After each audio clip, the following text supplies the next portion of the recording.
Hello, America, and curling fans from Canada and Newfoundland. This is your host, Ryan Olson, bringing you the championship game from the 2024 MoPac Mixed Playdowns. As the draw shot challenge is complete, the ice tats are finishing cleaning up the ice, and we are about ready to get underway between the undefeated top seed Team Murray of Coyotes Curling Club taking on the defending champs and number two seed Team Siggins of Coyotes, Denver Curling, and San Francisco Bay Area Curling. We've got the top two teams in the field facing off for the championship. The winner punches their ticket to the national championships and a chance to advance to Worlds if they win. So there's a lot on the line. Please buckle up. We're going to have a great time. As the lead for Team Murray, Kimber Maroney gets set to throw the first stone.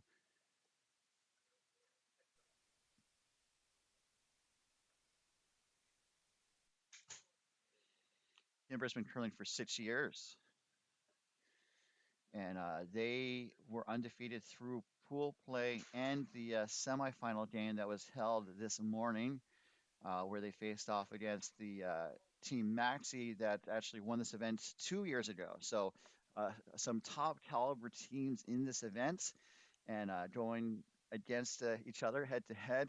And this is the cream of the crop. It's floated to the top, as it were, to steal a phrase from Kevin Martin.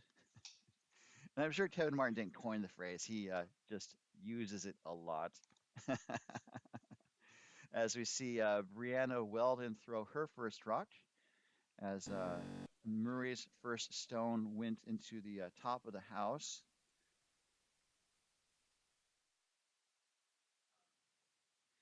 Going to hit and roll to the wing. Looks to be in the back 8 foot.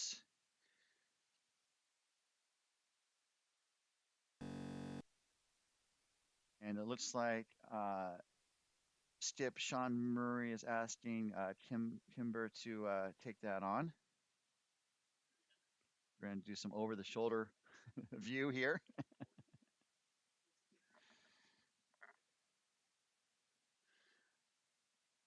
Looks like it's curling up okay, trying to hit and roll out, but it does accomplish the mission of clearing that Siggins stone.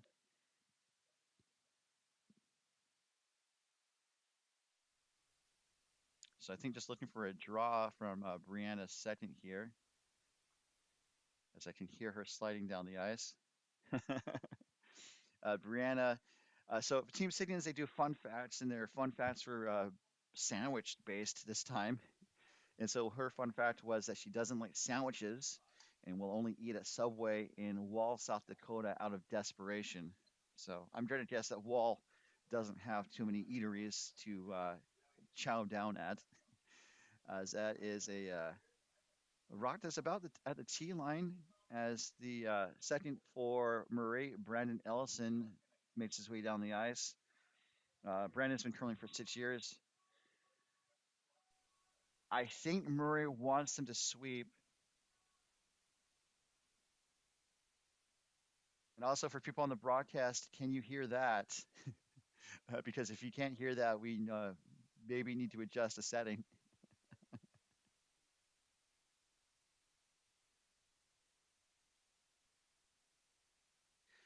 So hits and rolls out after a lot of screaming and shouting, as it were.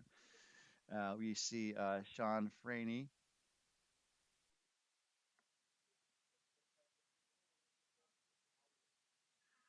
do the clockwise turn, uh, looking to draw to the right side of the sheet. Sean eats 1 to 2 Subway Club footlongs per visit. And I kind of said before, I can understand the 1 foot long, but the second foot long, uh, that might be a foot too far for me.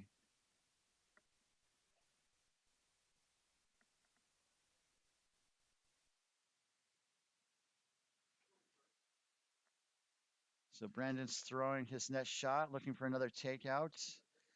It is Siggins that has the hammer.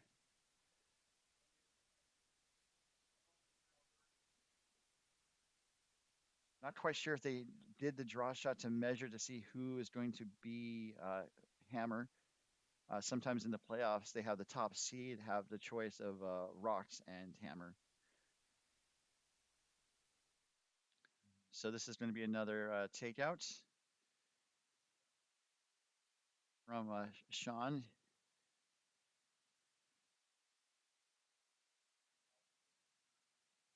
looking for some up weights. Just like the Disney Pixar movie Ratatouille.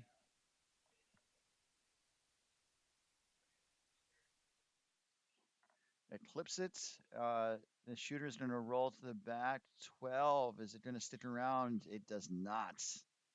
It sits in the back line. It's still in play, but it is not scoring. That is one of the kind of variations of the rule when it comes to curling, where Stone has to fully cross over the thick blue line that's towards the front of the screen, and also fully cross the back line in order to establish its whether it's in or out. As we know, look at the rock coming from Steph Larson, who's been curling for either 20 or 30 years. The world may never know. Choosing to ignore that rock that's not in the house. This is a bit on the heavy side, and Mike Siggins is going to escort it from the premises. Out, out, darn Stone. Curse ye to heck. I don't know. Uh, I don't know what I was going there for. I don't know where I was going with that. As we see Claire Blasty throw the stone. Her fun fact about Subway is that she likes Subway.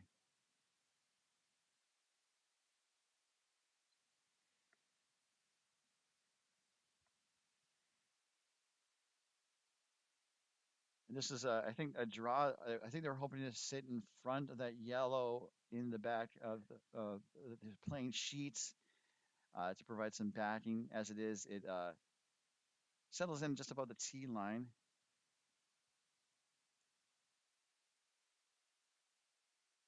As we see Steph's second shot, throwing some up weight here.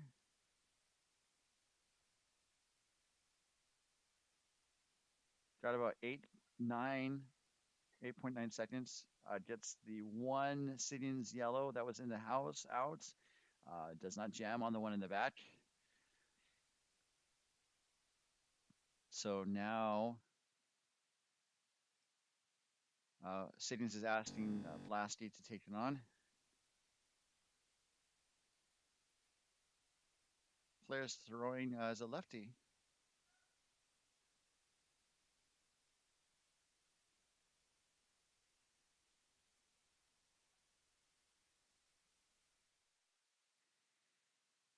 Looks really close. Hits and rolls towards the center. I say close in terms of the potential of jamming in the back there. And the shot was made. And so now Sean Murray makes his way to the hack, the delivery side of the sheet.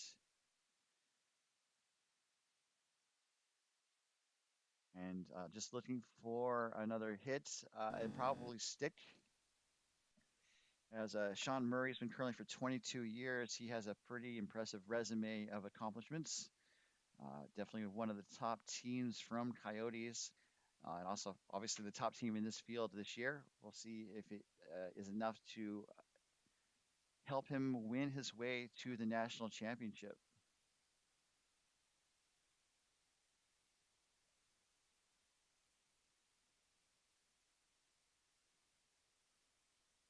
Good hits and roll to the wing out of play. That was about a 9.6 in terms of the seconds, 9.6 seconds between the blue hog lines. And one of the fun facts about curling that I teach during the Learn to Curl, when it involves the hog line, is that it's an ancient Scottish farming term that refers to the runts of the litter or the animals that would otherwise be culled by the farmers. And I say that's apt because that is where stones go to die. And the people that curl know that the stones, if they're short of the hog line, they're out, they're dead. And if they when you're delivering the rock, you have to let go of the rock before it touches the hog line, or else the rock is dead. So I think looking to draw here, this is Mike Siggins' first. I think this is going to be a pretty straightforward draw. So this will be a good chance to see how quick the ice is, measuring the hog to hog.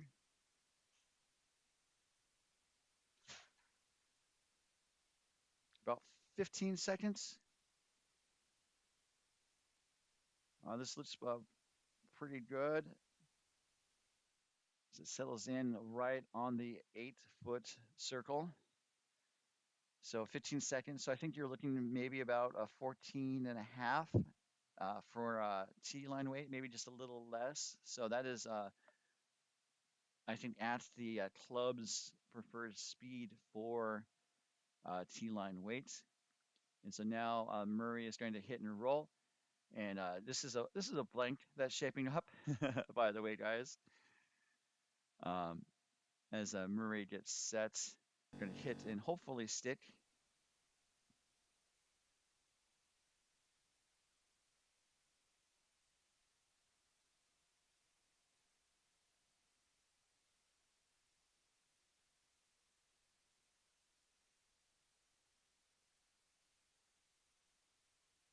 It's going to hit, and then it's going to roll to the wing out of play. And so now Siggins is going to find a place anywhere on the sheet that he thinks might make it hard for Murray to hit him out.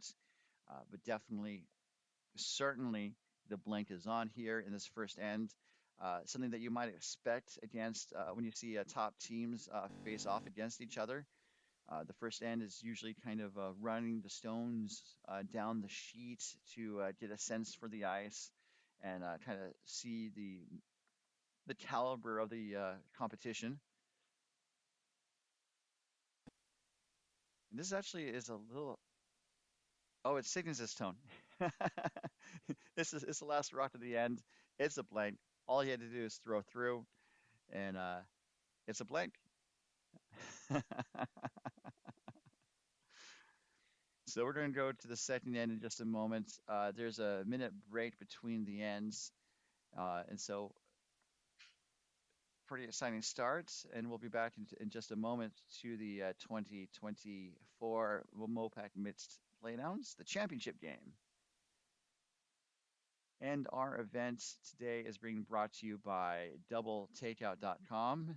Doubletakeout.com is a curling stat geeks haven throughout the curling season. Proprietor Ken Pomeroy crunches the numbers from major curling events and devises what he calls the world's greatest curling ranking season.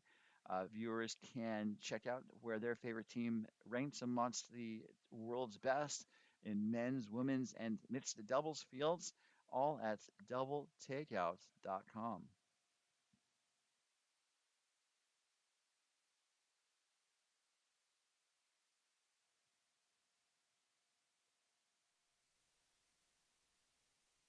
So about to get underway here in the second end. Skip, well, Team Siggins keeps the hammer for the second end, hoping to score multiple points as Kimber makes her way down the ice.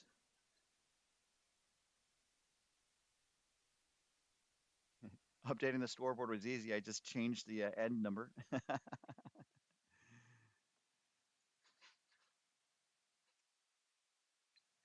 Got about 14 seconds. This, I think, should be on the money as it will settle in just above the T line. So unassisted 14 seconds or so roughly seems to be the T line wait time. As Brianna Weldon makes sure delivery. She is the vice of the squad, throwing first. Her favorite Oakland zoo animal is the playful and curious California condor, which I don't know how playful the California condor is, but good to know. Doesn't make the contact and is now sitting shot in the 8-foot ring.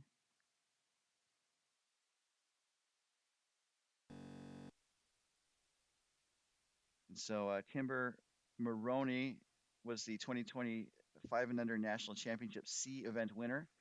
Also reached the 5 and Under National Championship in 2023. I think by virtue of winning the Pacific Northwest region at the 5 and Under, and also scored an 8-ender in 2019, which is a pretty solid accomplishment. And that is a center guard on the center line, which means that for until after the fifth rock to the end, that rock cannot be moved off of the center line by the opposing team. If the opposing team knocks that guard off the center line, the original stone is put back in place, and the offending stone is yoinked from play. It's called the no tick rule.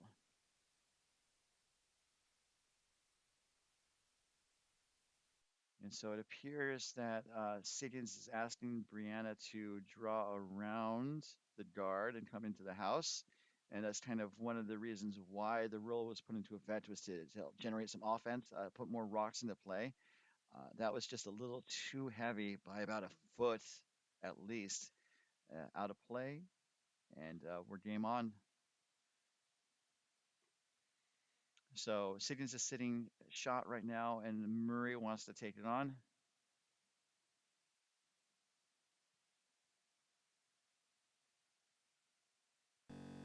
Lots of weight there.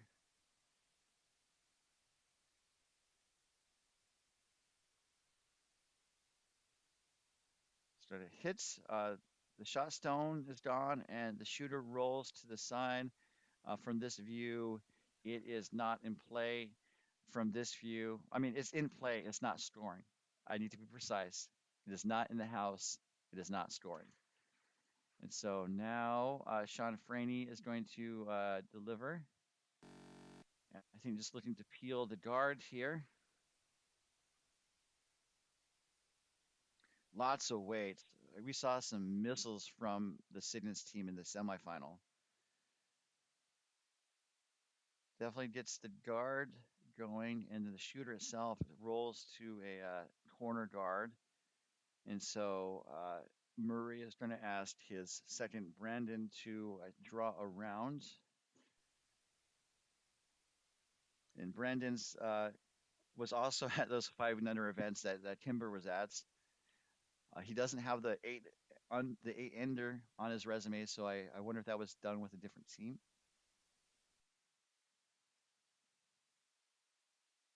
This looks like it could be a little light.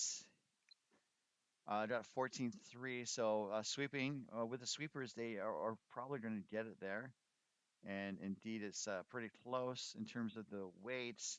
In terms of the line, not so much, I think. As it looks like Siggins has a hit and roll under the cover of the center guard.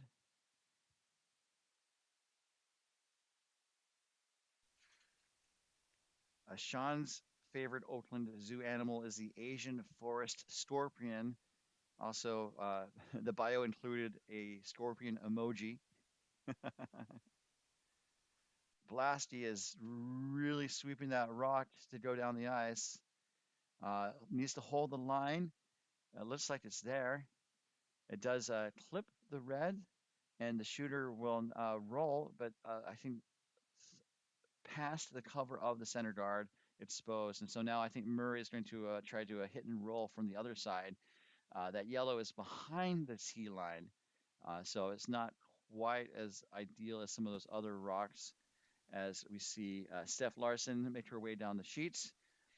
Steph was at the 2015 Mixed National Championship. This is really taking off on them, but does clip it. The shooter itself will roll through the house out of play. So we're seeing a situation similar to the first end where uh, teams are trading hits back and forth and leaving a mostly blank sheet, setting up a possible blank for the Siggins squad. As we see Claire Blasky deliver here. Her favorite Oakland Zoo animal is the gray wolf.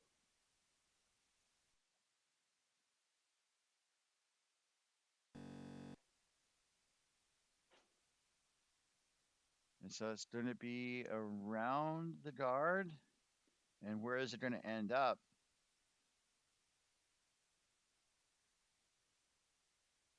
Undercover.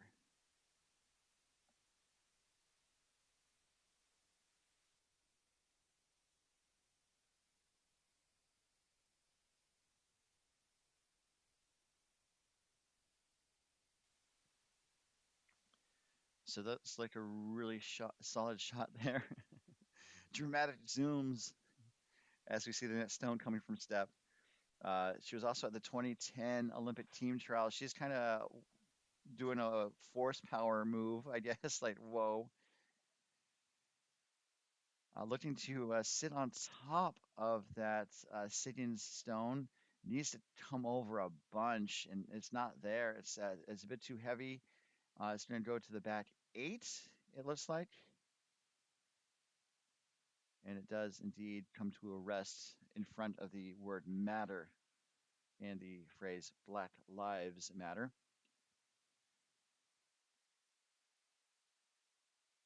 So I think Siggins is going to kind of load the box, as it were, and put in another stone with Claire's last here in this second end.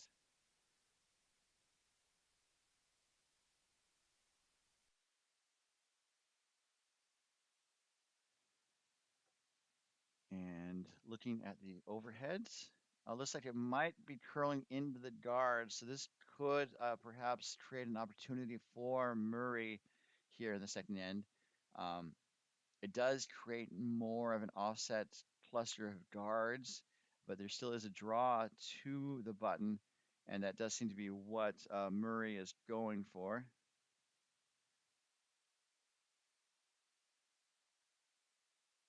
John Murray was the 2022 Men's Club National Champion. Also has made 11 appearances at the Mixed National Championship.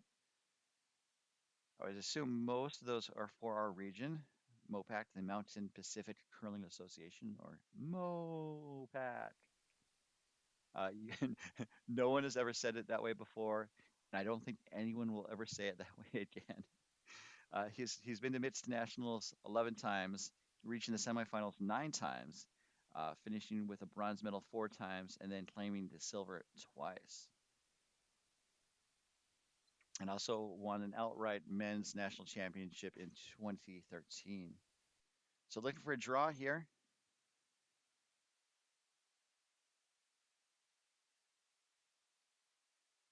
Sweepers are really digging in. This don't know if it has the distance.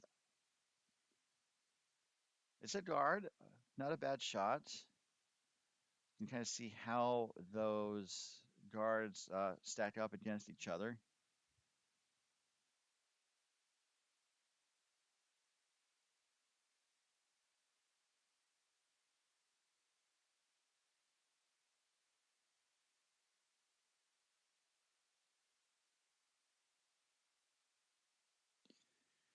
So for Siggins,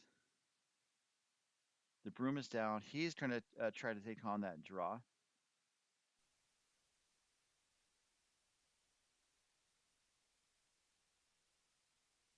Siggins' favorite Oakland zoo animal is the jaguar. 100% beauty and power.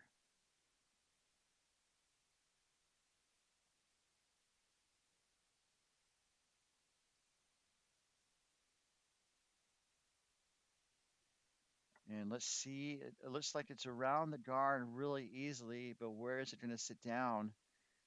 think it's going to go to the back 12, although rots do dig in when they slow here at this ice this weekend, and it does slow to the back 8 line, the back 8 circle. So now Murray is going to kind of follow Siggins down.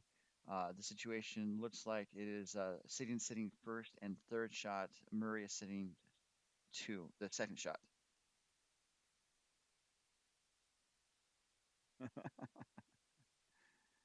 You guys can see the digital clocks in the background. Each team has 30 minutes to play 8 ends of regulation. Uh, and that's thinking time. So that is the time between when they get control of the ice to when they begin their delivery. So the clock will stop right now as Sean Murray delivers his last rock of the end.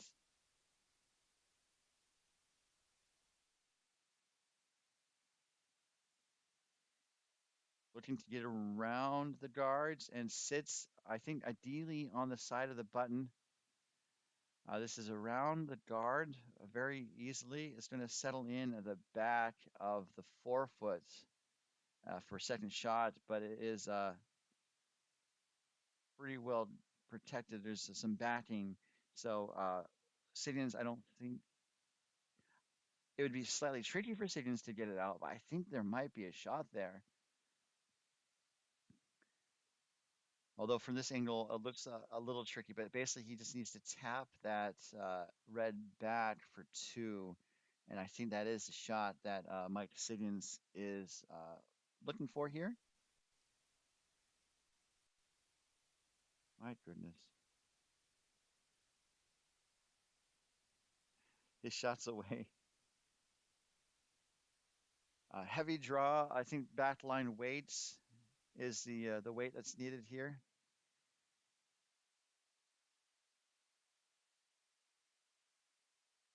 It says lines getting better,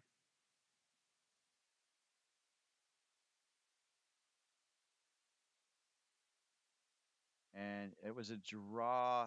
Ends up a draw for one. So uh, blanking the first end, hoping for a multiple point second end, did not pan out for Siggins, but he's on the board and holds a 1-0 lead as we're going to take a pause for a minute when we come back to the 2024 MoPac Mixed Playdowns, coming to you live from San Francisco Bay Area Curling Club.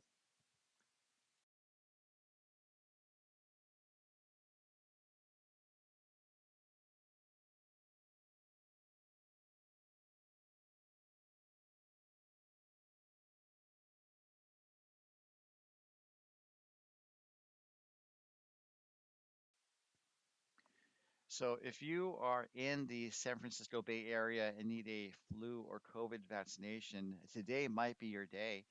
As part of a community outreach effort, the San Francisco Bay Area Curling Club is holding a vaccine clinic uh, concluding today from 11 to 5 p.m. at the club, just steps away from the Oakland airport. There's no charge for these vaccines. However, if you have Medicare or private insurance, bring your insurance card for authorization on eligibility and coverage.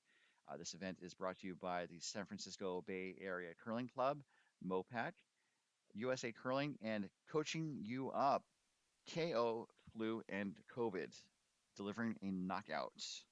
So it's kind of a fun community outreach, or I say fun, I guess some people might view getting a flu shot fun, but just a part of life, I suppose.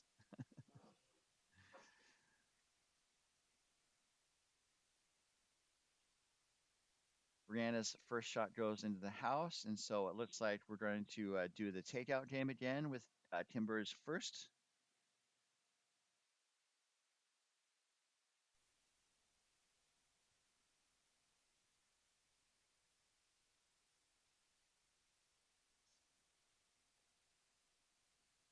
And that's going to hit and roll wide. Is it going to stick around the rings? I believe it does, kind of based on the reaction from Sean, and also as Mike Siggins is laying a broom on it.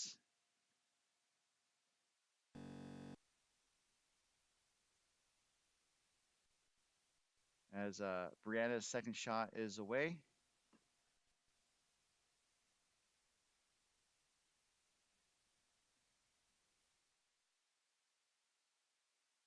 Going to clip the red out of play, and the shooter's going to also go to the back, fall off the back of the sheets. So as Sean gets his shot set here, just to maybe take a look at how we got here.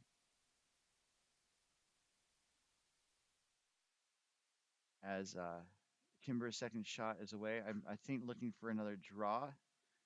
So we had, as you can see from these playoff standings, we had three pools of two pools had five teams each, and one pool had four teams. The top two teams from each field advanced to the playoffs, and then the top two seeds got a bye to the semifinals. And so Murray got the one seed by nature of going undefeated 4-0 in his pool. And then Siggins is a two seed, as you can see. He went 3-1, I believe, in his pool. Uh, those definitely were the top two teams in the field. And then the semifinals, sorry, the quarterfinals included Team Feldman of Wine Country taking on Maxi of Wine Country. Maxi won that contest uh, fairly strongly. And then Team Leclerc of Coyotes took on Team Pomeroy of Oval, Curling of Utah, and Dallas Fort Worth. And again, that was a super close game until Leclerc really opened it up. That was last night. This morning we had the semifinals between Murray and Maxey. Murray and Maxey, that was a pretty close contest, but Murray pulled away. And then Siggins versus Leclerc. Siggins just put on a clinic to punch his team's ticket to the finals, which you are watching right now. So just now you guys know, and knowledge is power. As looks like Brandon is being asked to hit the single yellow shot stone in the house.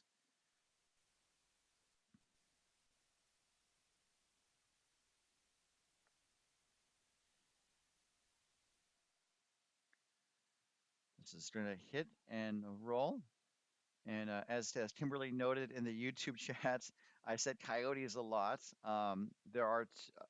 There were four Coyotes-based teams in the semifinals, and this final is between Team Murray, which is solely from Team Coyotes, and Team Siggins, which they all have ties to Coyotes.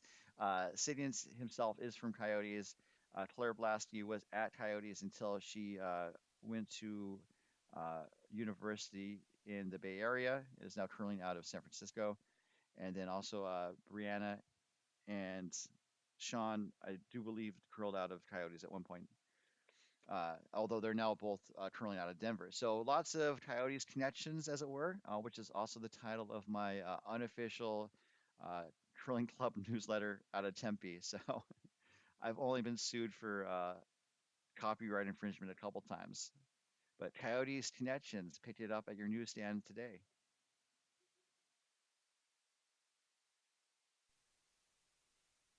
Sean says the line's pretty good. Looks like it might be over curling.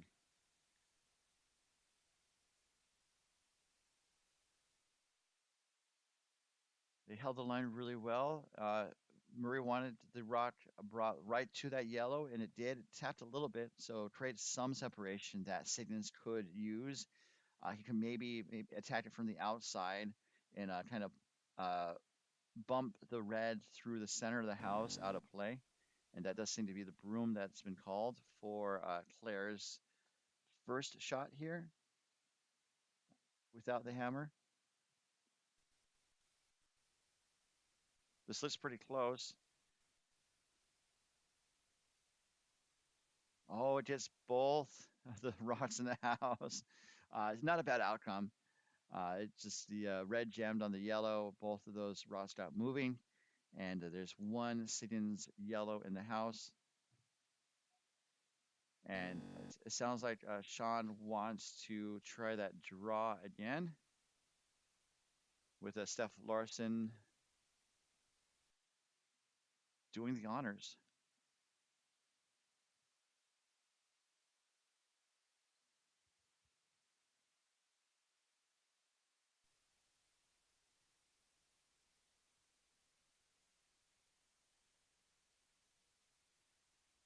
Sweepers are just walking with it. Means it's probably a little hot, and I got a 16. Sorry, I got a 13-6 on that 13-6. That would be a back eight weight, and indeed it does kick that yellow to the back 12. I believe it's out, especially when you look at this overhead view. The red shooter is now shot stone exposed, and Mike Siggins wasted no time laying the broom next to it, asking for Claire Blasty to blast it out,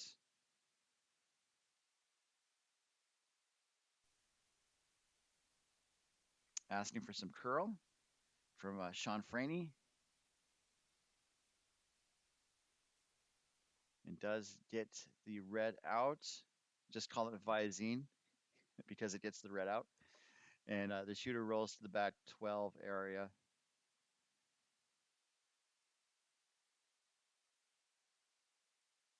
So this is a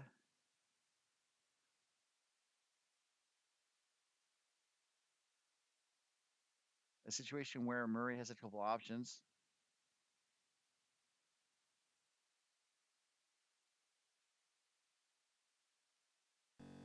And the shot that was chosen was to draw around that red guard.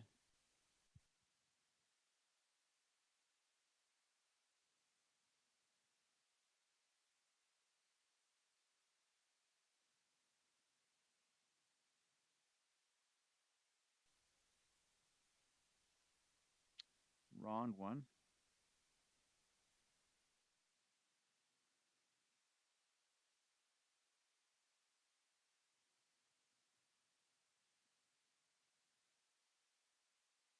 And that looks like it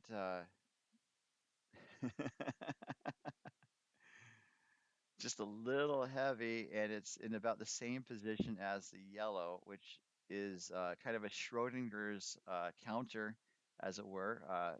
Following the uh, scientific uh, theorem of Schrodinger's cats, where an unobserved cat, I guess, trapped in a box of radiation is either alive or dead, and I guess depending on like it's not the result is not known or observed until the box is open. So Schrodinger's counters.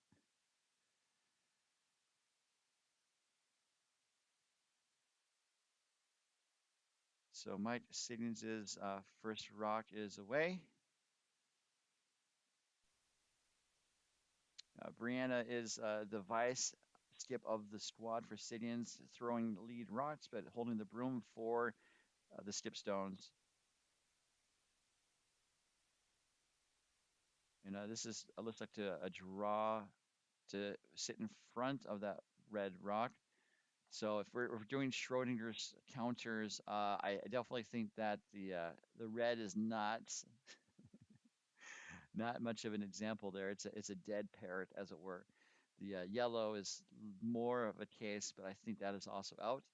However, there are two Siggins stones that are definitely counting, and it looks like Murray is going to take on the one on the top from this view, or the left from this view.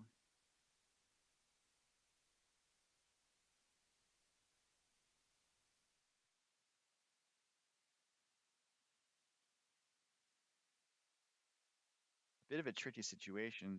Play's been drawn to the wings and to the back of the house, so there's places for Murray to go.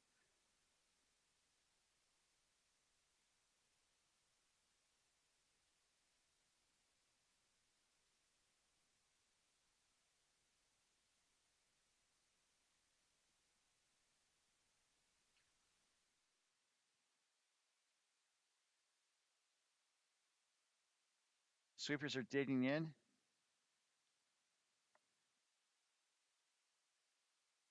and this looks really close. I think they wanted to kind of lock it on.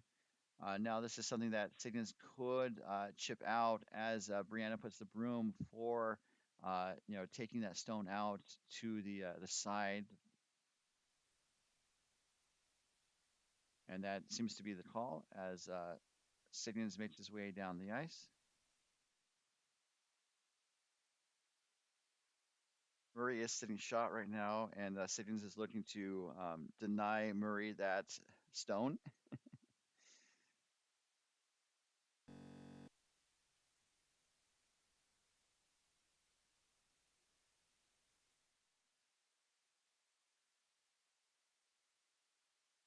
And this is the last rock for Siggins without the hammer here in the third end.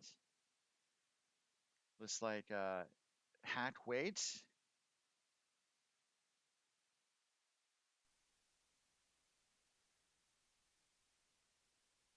Looks like it's curling up really nicely.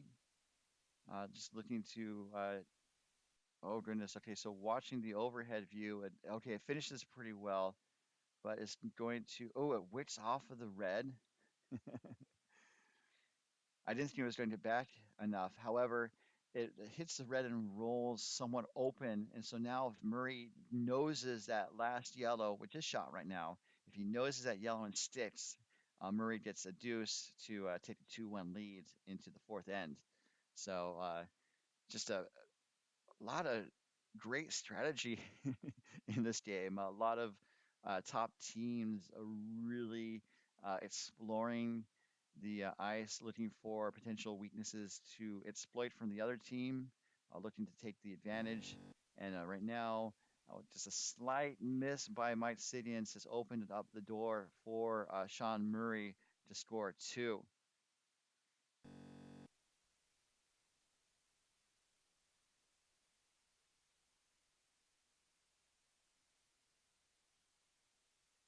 Here's a shot. Brandon digs in. Now both sweepers are digging in. Really need to try and hold the line. Is it there? It looks like it's going to hit the outs. Oh, goodness. It hit the red first and then reflected back onto the yellow. So it's just a single point. And just like that, what once was an opportunity turns into just a single point. Signals will have the hammer when we come back to the 2024 MoPac Mitts Playdowns, brought to you by DoubleTakeout.com.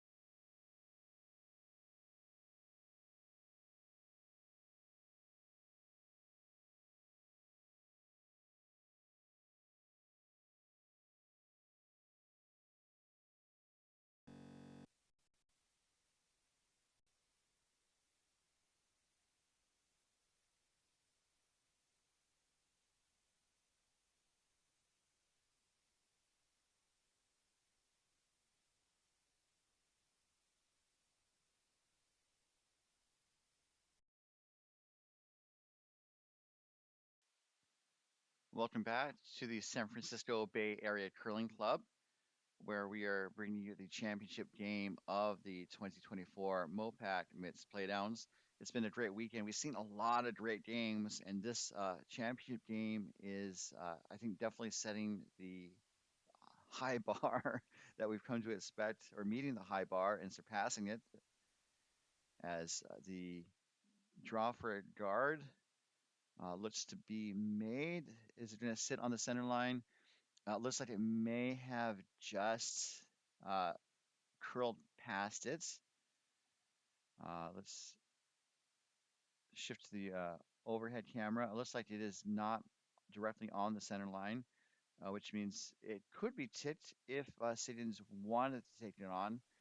But it looks like he's asking Weldon to draw around. Franny's hat says turned up. He's worn different hats on different days, as far as I can tell. And this looks like it is going to go around the guard and settle in to the right in front of the pin. That was a great draw there from Brianna. And Murray is going to follow it down on the opposite side as the broom down for Kimber.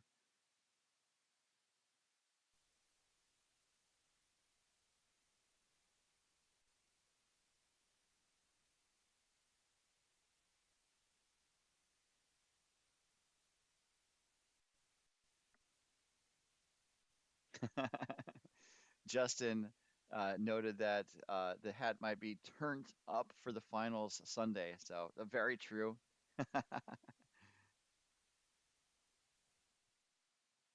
So it does get around the center guard and does corner freeze on top of the Siggins shot stone. That looks like another great shot. So these teams, we've discussed it before on previous broadcasts, not necessarily at this tournament, but um, curling draws a lot of comparisons to golf, where, we talked about reading the ice like you would read the greens when you're putting, but also curling is like golfing in terms of the club selection. Just as you might have a golf bag with a putter and a driver, some irons and woods, like the number of clubs in your bag does affect the number of shot options you might have. And it's kind of the same thing for curling, where you can have a great draw weight, but then you need to have additional golf clubs in your bag, the ability to do like a good guard weight or uh, various levels of takeout weights and stuff. And so that's what we're seeing at this event. After this long analogy, both teams seem to be fully loaded in their golf bags, a full set of clubs to make as many of the shots as possible. I mentioned that because the first couple ends were definitely we saw a lot of takeouts, hit and rolls, and now we've gone into a draw game in this end. This the dynamic, the complexion of the game has changed in the past end and a half. And so this shot from Murray is going to unlock the Siddons yellows.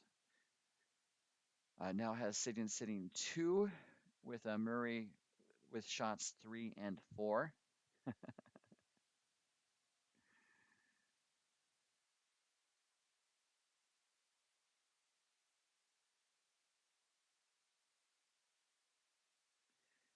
So I think the angles slightly favor Murray, and I do believe that's why Siddons is going to take it on now with Sean Franey's first shot, I believe. Yes, it is his first.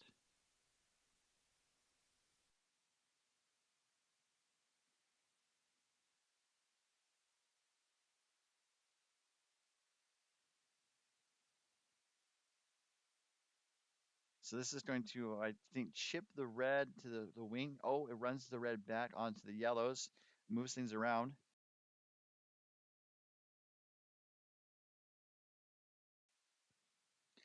So Sydney's is still sitting 1-2, but there's a couple options now for Murray, and also unlocks the red, so Sydney's could punch it out in the subsequent shots.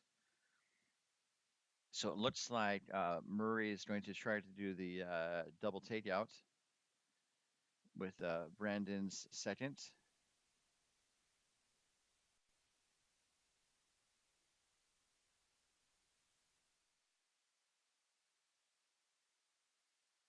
It's one, and then the yellow that gets run back is swept to the edge of the 8-foot ring. I think a pretty good shot there. Definitely changes the end around again as Cygnus is shot still, but Murray appears to be definitely second shot, maybe third. And there's that yellow that is could be third or fourth. We have another set of Schrodinger stones.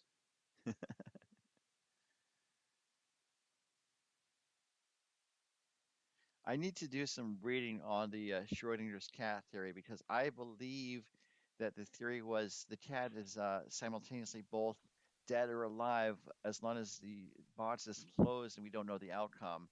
However, I think because the cat is trapped in a box with radioactive material, that when the box is open, the cat is dead almost in every case. There's some variations, I believe. Ooh, and the double takeout is close to being made there, as the second red just sits on the back. So not quite a double takeout, but I'll say that shot was brought to you by doubletakeout.com regardless. That's a pretty good shot there from Sean. And so it looks like Murray. We have two Seans in this contest, so I need to be probably more careful who I say is whom. We have not Sean, Steph Larson, throwing some peel weight here. I think looking to get rid of those yellow stones. It's going to get one, and that's all. So just as we had two Siggins stones counting, right now it's just a single Siggins stone exposed just on the edge of the forefoot, surrounded by a bevy of Murray Reds, a ring of Murray Reds.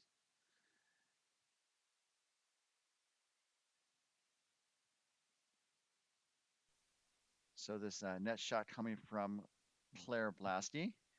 I think it's a draw, and I'm timing it.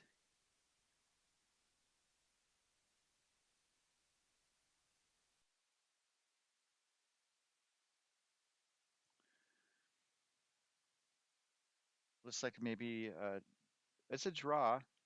I I forgot to stop timing. It is a draw. That would have been a really good one to time as it settles in at the top forefoot.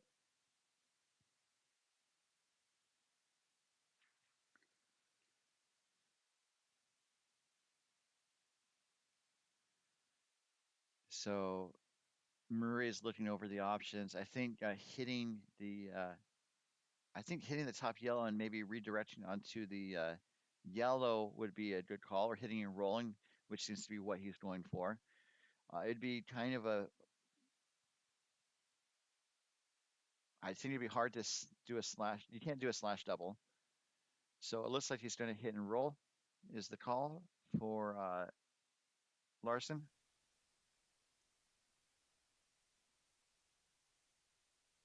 That looks to be control weight there.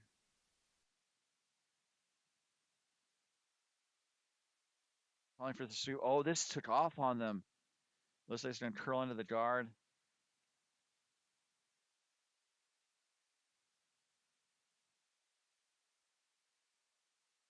I think I heard Murray say that it was a good line, just or it was a good shot, just not the right broom. And so now uh, this has been fun to watch this end. It's great to watch these top caliber teams face off against each other as the door seems to be opening for Team Siggins here in this fourth end for a multiple point score, multiple point end.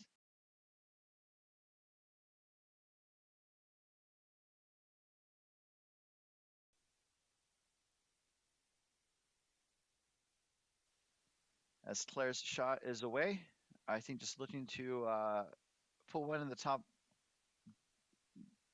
not the top of the house. I think they want to be either a tight guard or just touching the house. They don't want to go any deeper than that, although this is going to go a little deeper than that. So this could be a freeze and turns into a gentle tap, which is my sequel to the movie Gentle Ben, which I've not seen, so I do not know the story of. I assume it deals with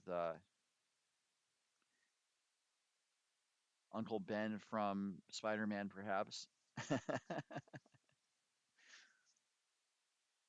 So with those two rocks lined up right in front of each other, Murray's going to take on the double.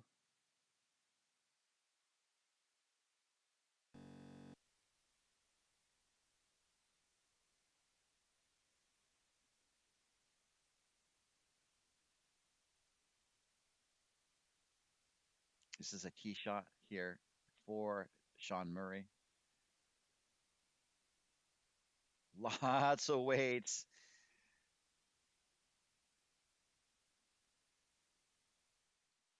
Did some one, did some both. That's a double takeout brought to you by doubletakeout.com. Wow. We're talking about the weight you need for takeouts, and some people throw pistols, but if their aim is not correct, that's pretty disastrous. Murray brought the spicy sriracha, and ay ay ay, got the double takeout. So it looks like Cygnus is going to split the rings again, going for the opportunity to try to set up a multiple point score.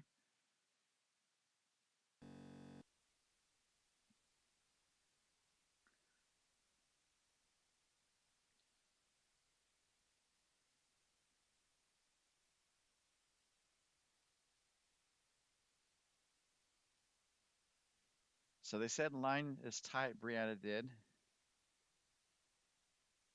Looking at their options here,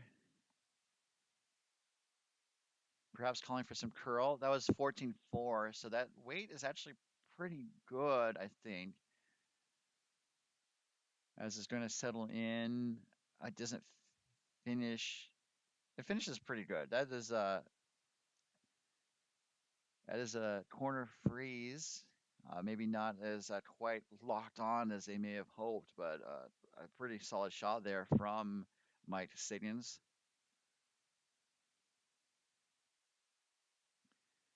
And so it looks like Murray is going to take out one of the yellows. Uh, I think maybe conceding that there's a high possibility of a Team Siggins deuce. I think looking to hit and maybe roll under cover just to narrow the scoring circle ever so slightly. But a well played end by Siggins, especially after Murray did a lot of work to clear some of the Siggins stones from the house. This is the last rock for Sean Murray without the hammer here in the fourth end. Sweepers digging in.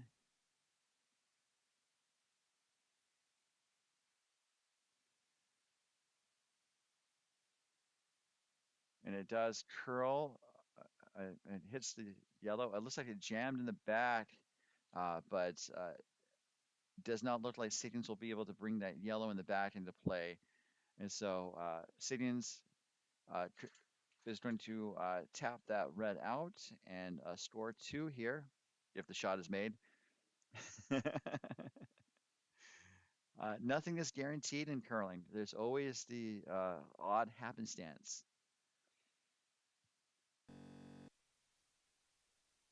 But this is a takeout for two by Mike Siggins here in the fourth.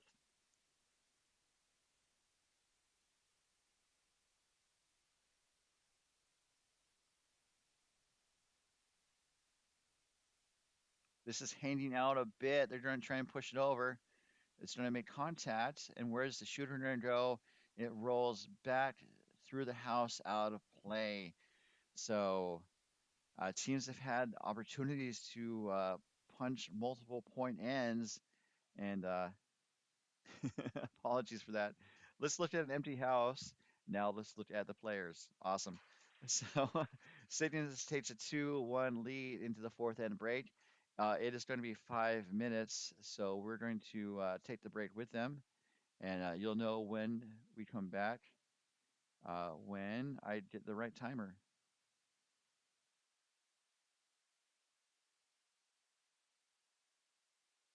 That is irksome.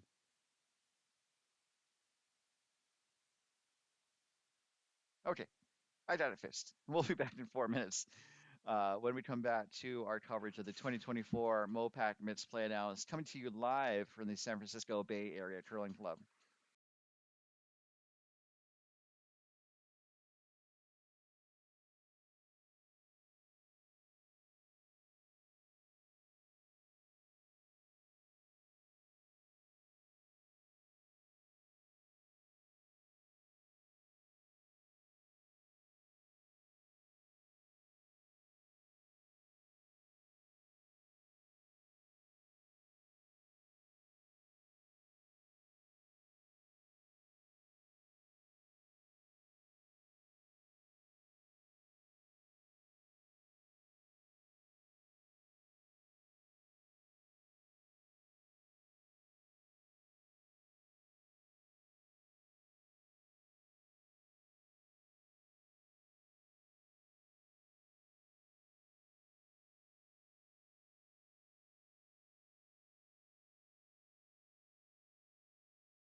Welcome back to our continuing coverage of the championship game from the 2024 MoPac Mixed Playdowns presented by DoubleTakeout.com. It's been a great game so far. Uh, Teams have had some opportunities and haven't punched their tickets. This could be the end for Team Murray, who has the hammer this end.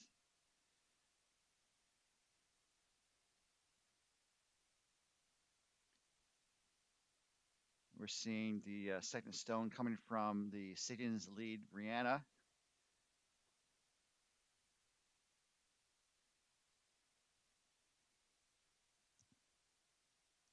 And does punch out that Murray stone that was put there by Timber Maroney.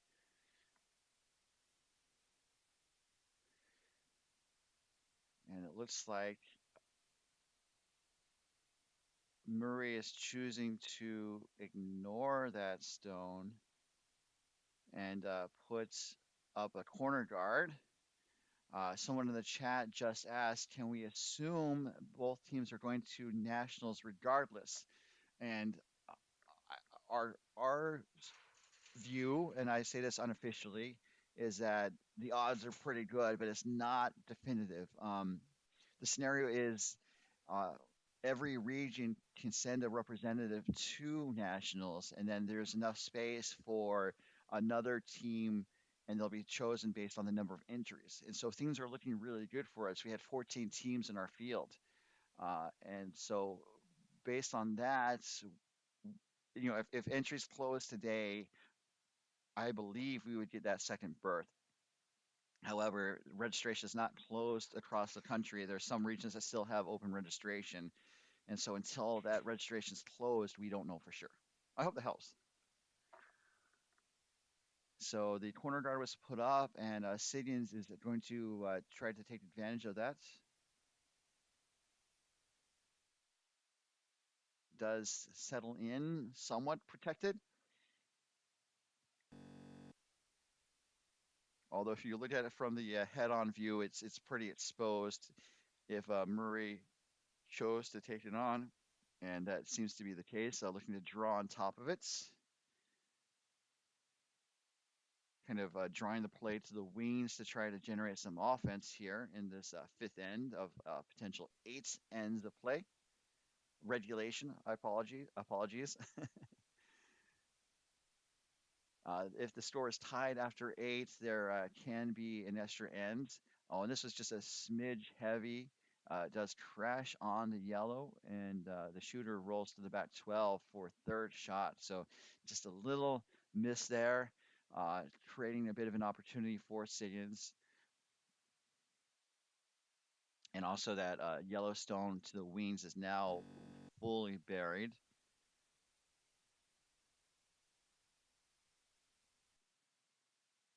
As Sean Franney gets set.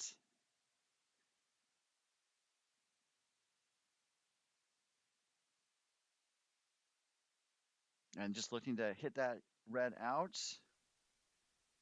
just so Murray can't use it later in the end. And shot made, mission accomplished. Siggins is hitting 30. So Murray, again, trying to generate multiple points, also trying to avoid giving up a corrected number. Was looking to draw around that corner guard again. Uh, was also maybe looking at hitting and rolling on the yellow that's towards the bottom of the screen from this view, and has opted for that draw around the corner guard. Let's keep a time on this between the blue lines.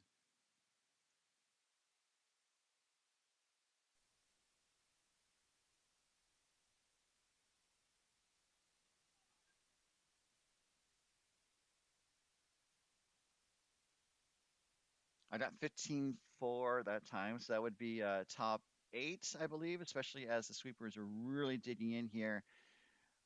And they don't quite wrap it around the corner guard, but it is good for second shots. But it is open, and Siggins is looking at plucking that out.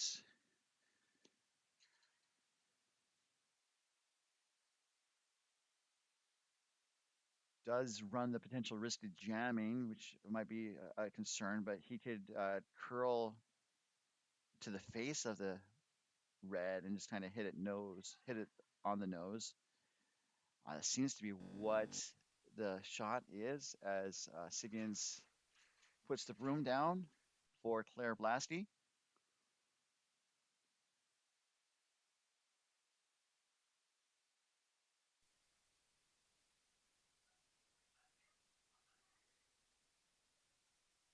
So sweepers are on it. Around the guard, hits the red on the schnoz. And Siggins is now setting four. And the Murray is in a bit of a jam. He's in a bind and looking for a deal.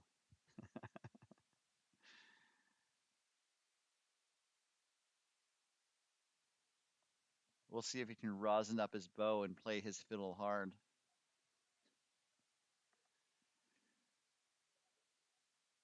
He has the broom down, basically going to kind of try to do the same shot that Claire just threw as Steph Larson makes her way down the ice.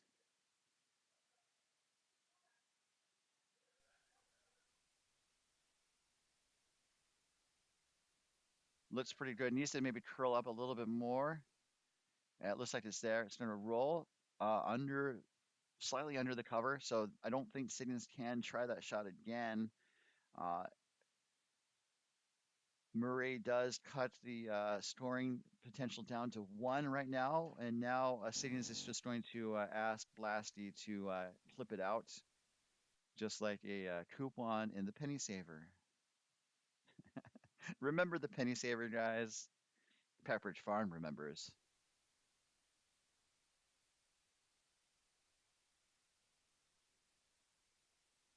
So just clip it out. The shooter's going to roll through the house out of play. And so now Siggins is down to three. That corner guard is still up, and Murray is back to trying to draw around that corner guard as we are at the last of the third stones.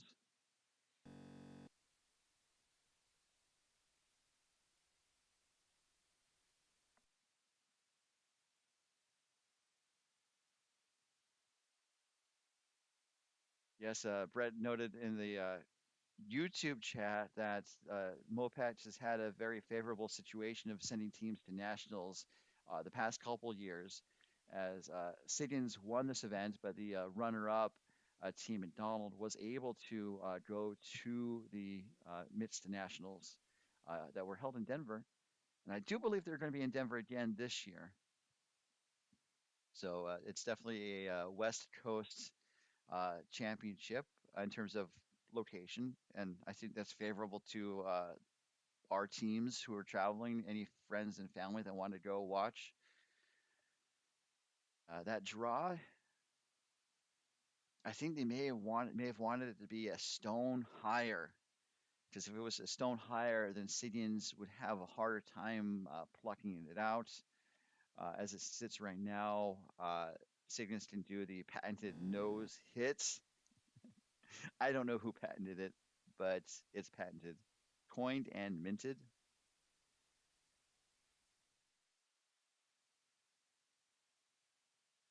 Looking for a nose hit to punch that red out. Also, if it clips the yellow on the way, that's not the end of the world for Team Siggins. They're sitting two or three right now. I think two.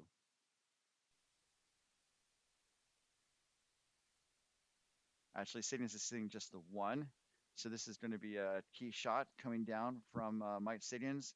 Looks like it's really close, and it will clip the red out. The shooter's going to roll to the back 12, and just like that, Siggins is sitting four once more. To quote Lenore, as we broadcast by the seashore. There is a shore of sorts. We are near the Oakland airport, which is on the shore of the San Francisco Bay. I guess Bay Shore is a thing.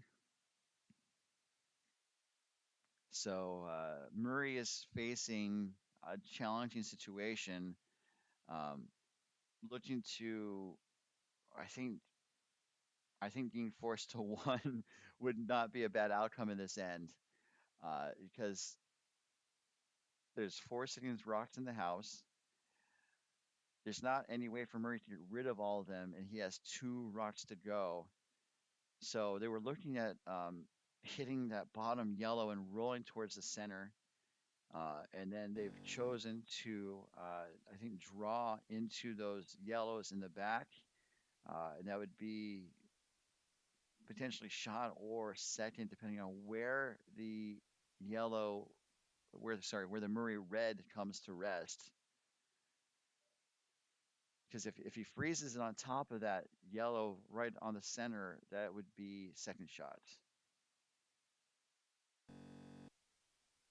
So again, some clutch shots are needed by Sean Murray here in the fifth.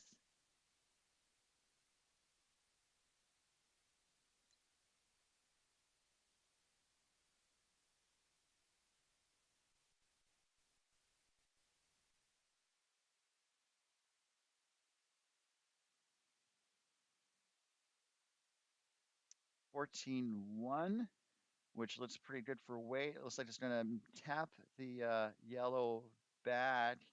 They don't want too much separation. And just a gentle tap, I believe, as we look at the situation on the overhead camera, the button cam brought to you by Levi's, not the jeans, Levi's buttons. And it looks like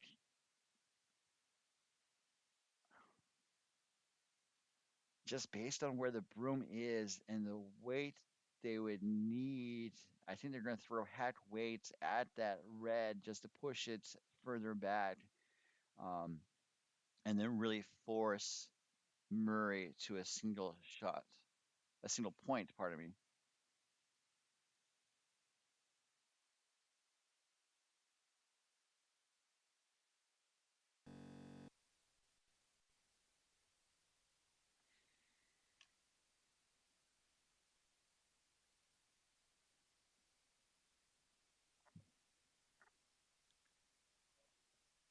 So after staring at that shot for a long time, he's changed the broom. As you can see, Brianna's put the broom right next to that red stone, and the sweepers have changed positions, I think, to determine the optimal position. I think putting Franny on the other side to hold the line as the shot's away. Franny's trying to dig in. They want to just pick out that red, and it does. It gets two of the yellows moving, but uh, there's still more than enough sitting stones to force Murray to a single here if Murray makes the shot. Um, there could be a crazy crosshouse double that would be next to impossible to make, and Murray's not going to take it on and risk giving up two at this point as the broom is down.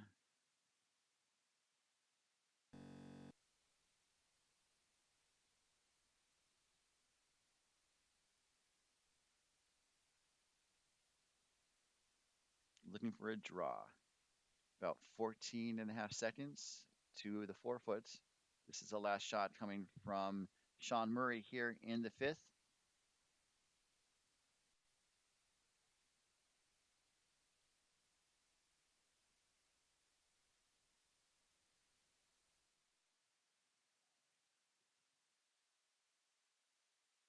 About 14.9, so the weight's really good. They could probably be off as it needs to sit, and it does in the back 4 foot, so it's good for a single. And just seeing that end unfold, I think Murray is going to be pretty happy to escape that end with a single point to tie up the game. We'll be back in just a moment when we return to our coverage of the 2024 MoPac Mixed Playdowns brought to you by DoubleTakeout.com.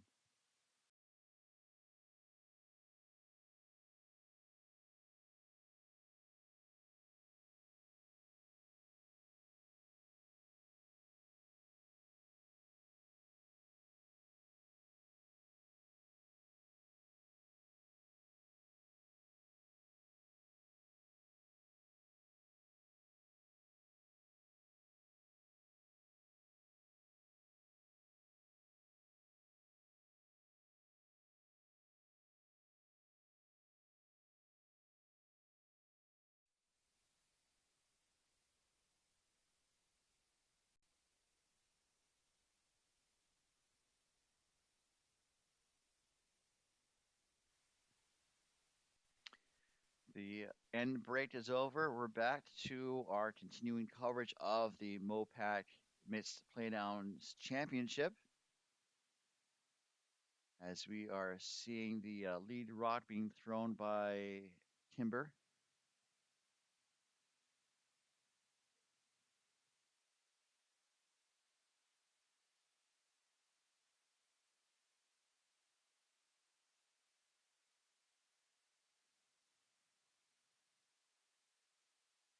That is a center guard, but not on the center line.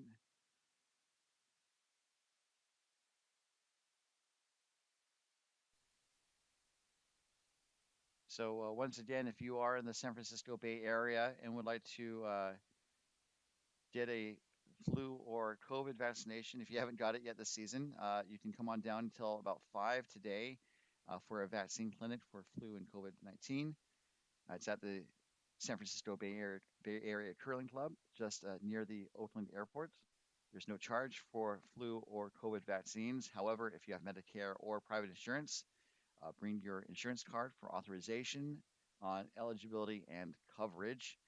This event is being brought to you by the San Francisco Bay Area Curling Club, MoPac, USA Curling, and Coaching You Up, KO, Flu, and COVID to knock out those communicable diseases.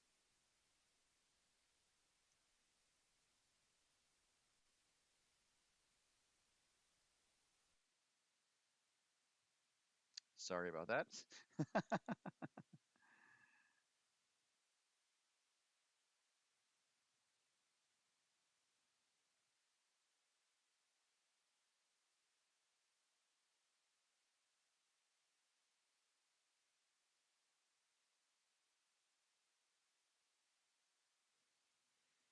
So Siggins is sending shot with the hammer as Murray puts up two center guards.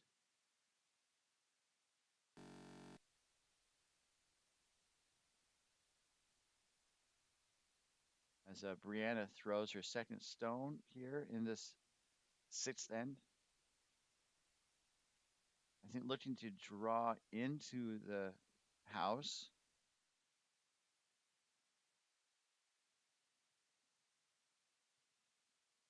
Maybe a little up weight.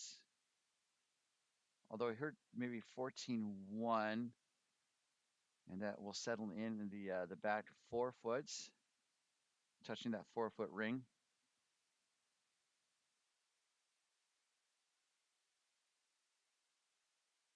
And Murray is opting to draw on top of that Siggins stone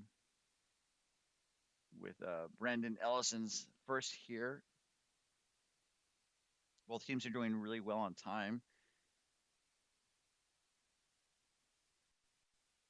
So I know in the earlier game, people really liked really liked us having the clocks on the entire game, and we definitely had them on because with the overhead views, the clocks aren't visible.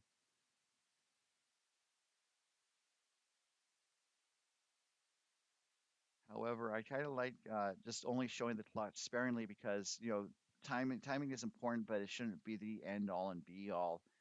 Um, which might be an old fogey way of viewing things. Um, there's not a shot clock in curling yet. There's an overall thinking clock, but not every shot is timed to the nanosecond. So with Murray sitting second shot, Siggins is opting to clear the guards with Sean Franey's first.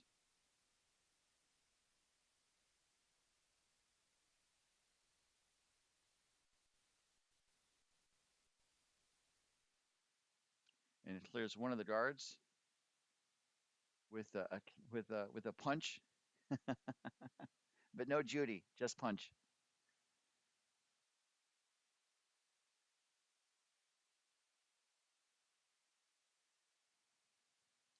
Each team, speaking of the clock, does have one 2 minute timeout. The timeouts are usually a little shorter, but we grant additional time for coaches.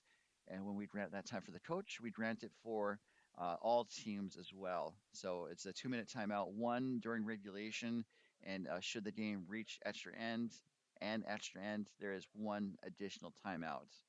Not total or not. You can't add the timeouts. It's just one timeout, either in regulation or extra end.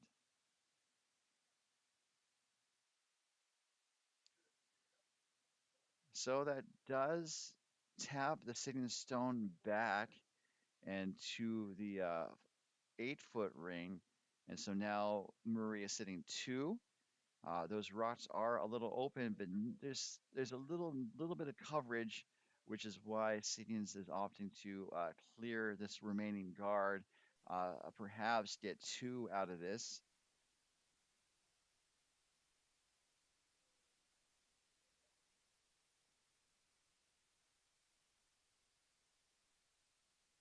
And we'll clip one, and that's all, as the shooter rolls to the side out of play. Dan in the chat was saying that we could time to the femtosecond, which I would worry about our poor volunteers at that point if they had to do that.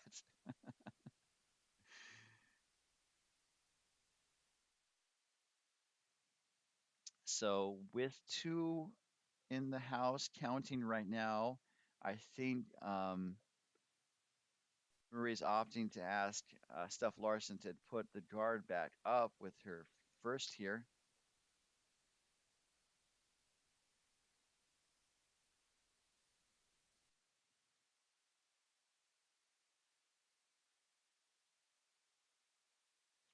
And the line has got to be the most important part here, as it is a 16-5, a hog to hog.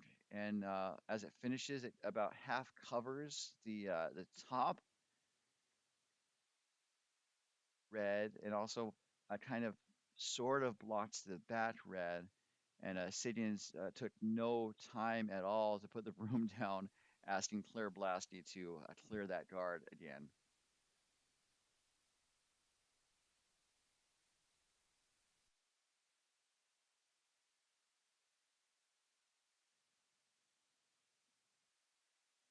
And gets one and clips the red in the back. Oh, but that red in the back jams on the yellow. So it clears one of the yellows in the house, moves the reds around, kind of improves the situation for Siggins a bit. Murray is sitting two. There's one sitting stone on the edge of the 12 foot, and it looks like Murray wants to put the guard back up. Not too bad of a call. I think essentially trying to force Siggins to draw the 4 foot for a single point as the end continues to unfold.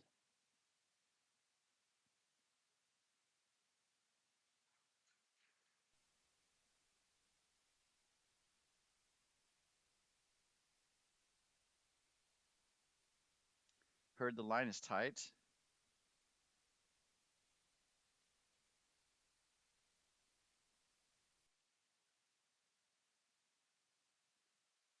So it just kind of took off on them.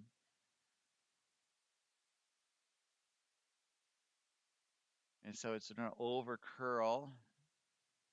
That was a 17-8, by the way. So that was more than a second slower, and that ended about 8 feet, maybe 10 feet shorter than where Kimber's first shot was. Ended over curled. But also, as Sean Murray was saying, it was tight, pretty much out of hand.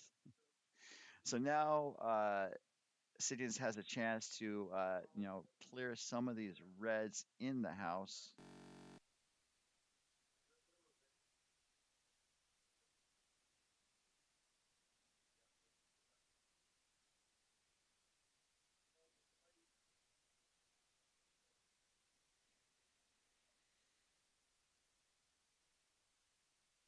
So sweepers are really trying to hold the line. It's around both of the guards. They're trying to nose the red, tap it to the back of the 12 foot where it sits. And looking at the overhead cam now, it appears that Murray is still shot and fourth stone, but Siggins is 2 and 3. So Murray might be facing a little bit of danger, depending on how he calls his next shots. He's looking to perhaps draw to get to the forefoot in the button area first, possibly setting up a raise. The other thing that Murray could do is to just hits the yellow out now. That's touching the 8-foot ring, the top of the yellow rainbow in Black Lives Matter, and get rid of one of the potential Siggins counters. Also, maybe looking to hit the outside yellow and roll in. But the draw is the more simple shots. But these teams, like I said earlier, have a lot of clubs in their golf bag, and so which one is going to be the 7-iron of curling shots?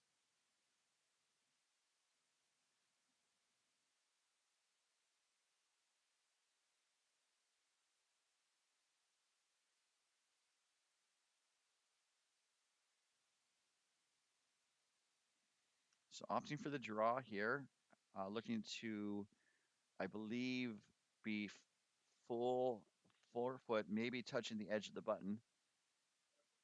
So I think looking for at least 3 feet of curl as Sean Murray makes his way to the hack. This is also a side of the ice they haven't been on lately, so I wonder if it might be running a little slower. We will definitely have to see what happens here.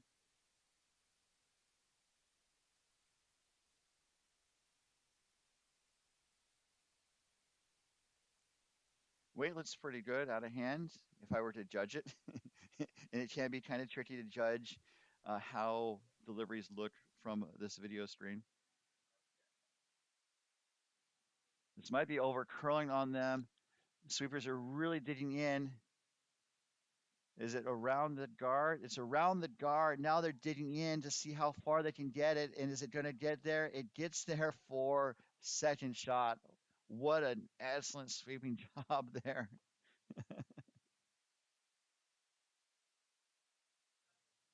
So now I think Siggins is going to take on that raise.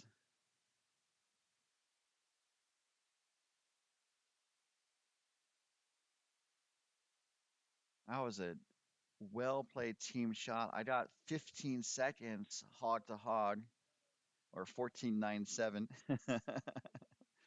So that's about at least a half second off of what would be solid T line weight.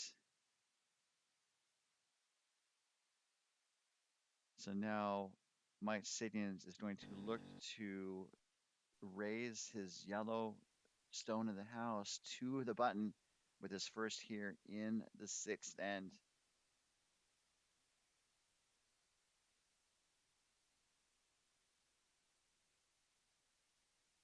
So they say it needs to curl a little bit as the sweepers are now off of it.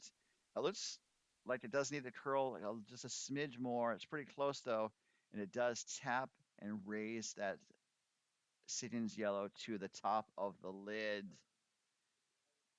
Again, we're seeing great shots from the people throwing the rocks, but also good sweeping and judgment of the shot as it travels down the ice by the skip and the vice skips.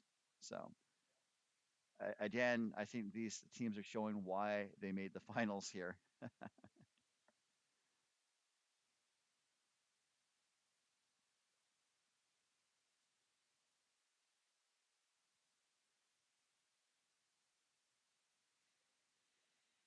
So now Murray doesn't have the hammer, and with that Siggins stone on the button,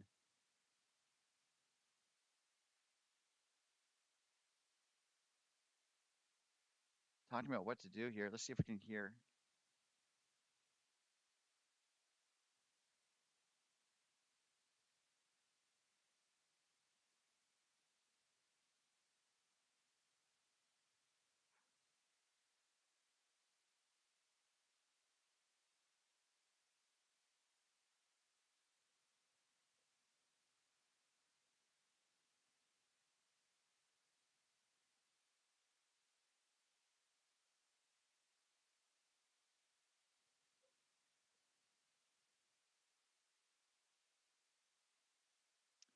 All right, the broom is down, and we mentioned the in-off being a possibility before. That is now the shot for Murray. If it's made, it would deflect the red Murray stone onto the yellow on the button and be sitting three. Uh, Murray, I think, is concerned about giving up two in this situation, but is also playing a pretty high risk, high reward shot here with an in-off to sit shot here in the sixth stand. He's going to be throwing a pistol at this.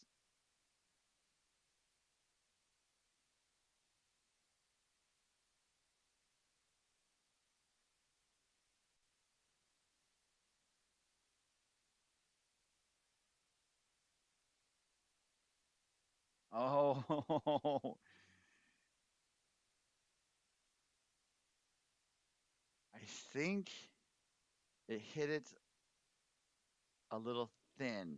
If I were to judge the where it hit the where the Murray stone hit the Siggins stone, if it hit it just a little, if it hit it just a little thicker, I think the shot would have been made. Oh goodness, that was super close. And so now uh, Mike Siggins has a draw for two. It's not a gimme by any means. It needs to be full 8 foot to really get that second point. But this is going to be the first multiple point end possibly in this game.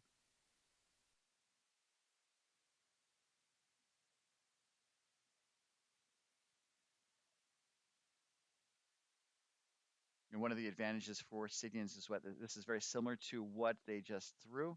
Need to get a piece of the 4 foot really to score two, and mission accomplished. They did their two to take a 4-2 lead after six. Things are getting intense. I hope you guys are enjoying the action. We'll be back in just a moment when we continue our coverage from the 2024 MoPac Mixed Playdowns, brought to you by DoubleTakeout.com.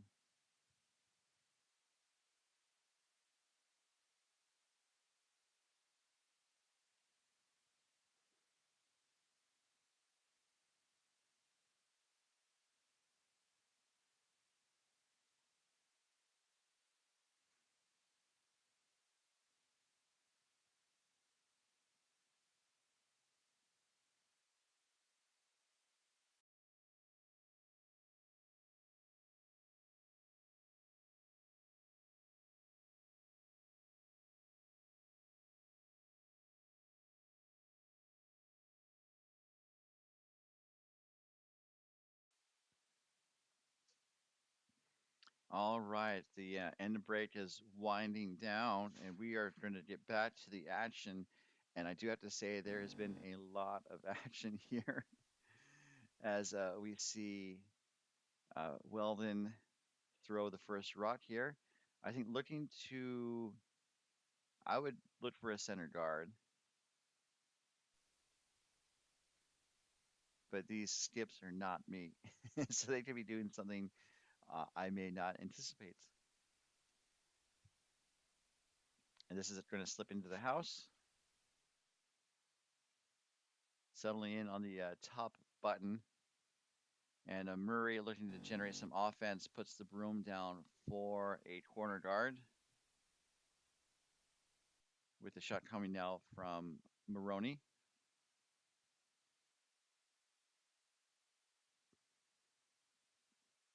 This weight looks to be a little up.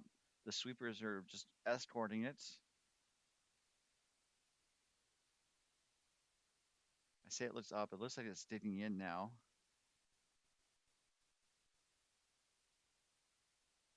as it settles in a pretty optimal position for the Murray rink. So it looks like Siggins is going to ask for a very similar shot from Weldon.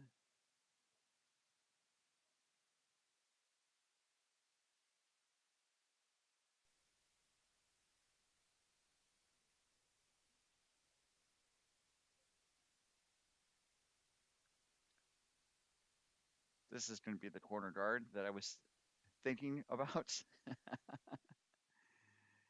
Although this is also going to go into the house, so my spider sense is off this end. We're already in the seventh end of 8 ends of regulation. Murray is down two in what's been a very hard-fought game, and Murray is now opting to play into the house, looking for a potential double takeout from Kimber Maroney.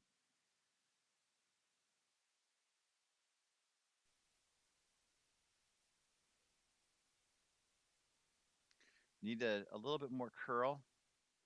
It is one, and the shooter's going to roll to the wing under that corner guard. When you look at it from the head-on view, it is open on the outside, so Siggins could make a play on it, or could opt to put up the center rock again.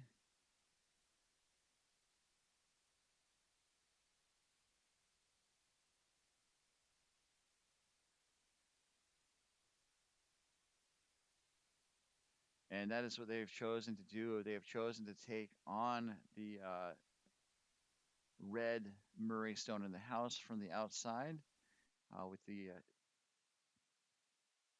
shot coming from Sean Franey.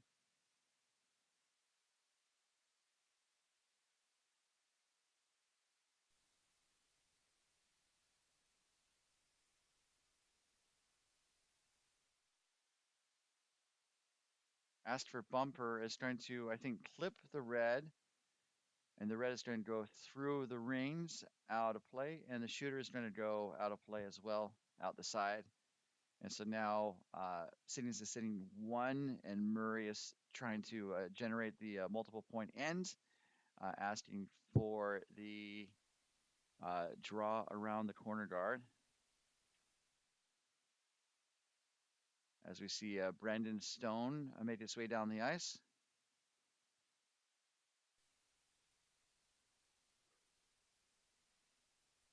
This weight looks pretty up. It could be spot on, though.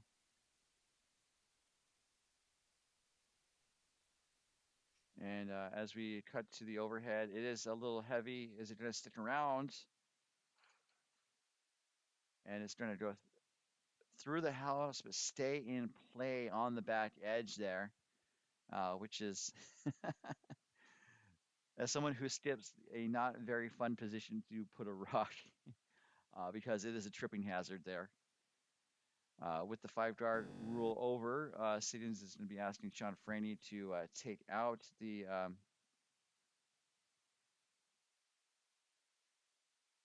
red guard, really open up the field here.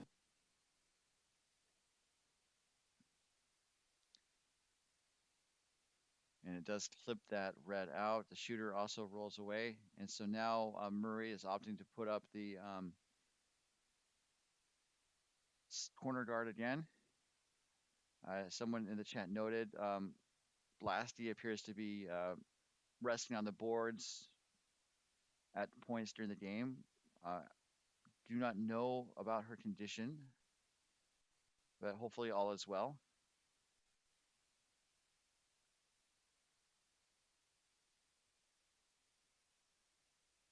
And this shot here looks to be a high corner guard. So I wonder if Murray would have liked that to be a little closer to the rings. But as it is, Siggins is putting the broom down for Blasty to throw a takeout.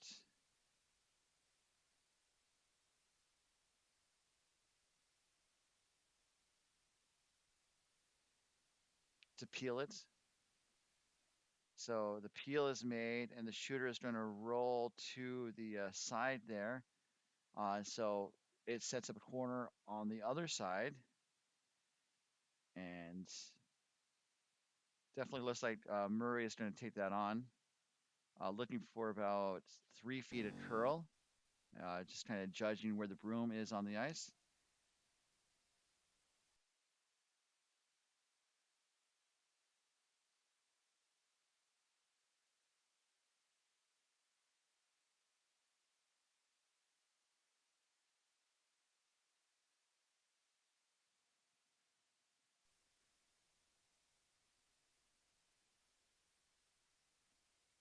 So this is really taking off on them.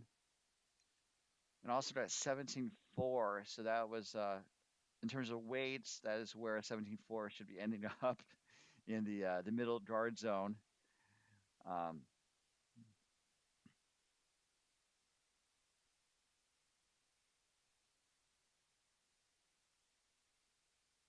for Murray's last shot, that was a different path of the ice, and it may have been a bit slower than they were expecting. And so now Siggins is going to pluck out that red in the back that's not scoring, but could be brought into play later as a backstop.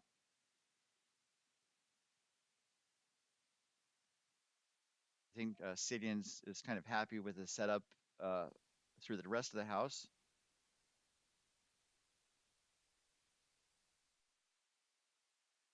and we'll clip the red and have the shooter roll out of play.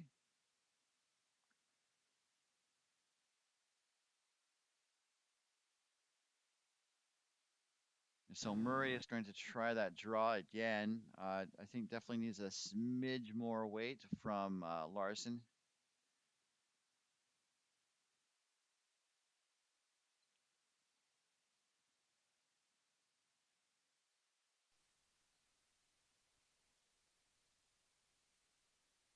So calling for the line here. It looks like it's going to go into the guard.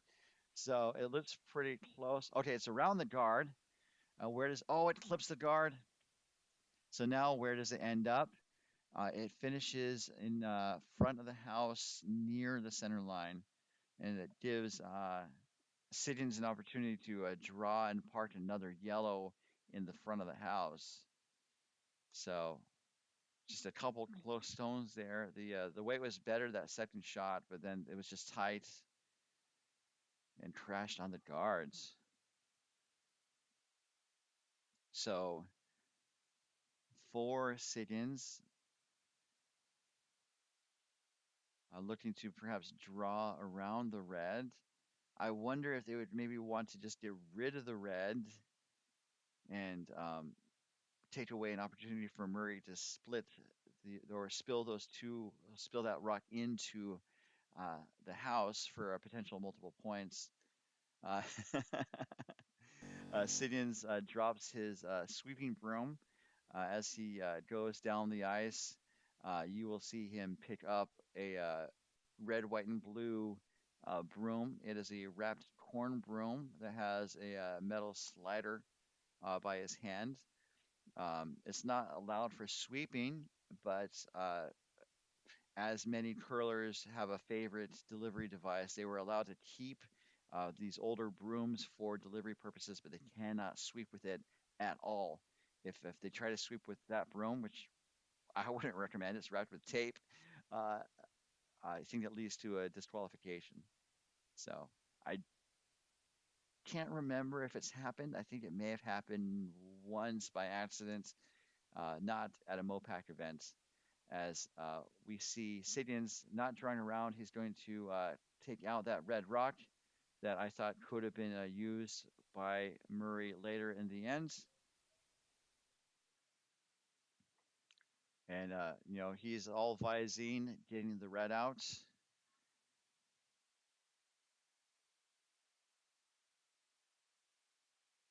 And Murray is now going to draw on top of the yellow to put the rock into place that Sidians can't hit it out necessarily.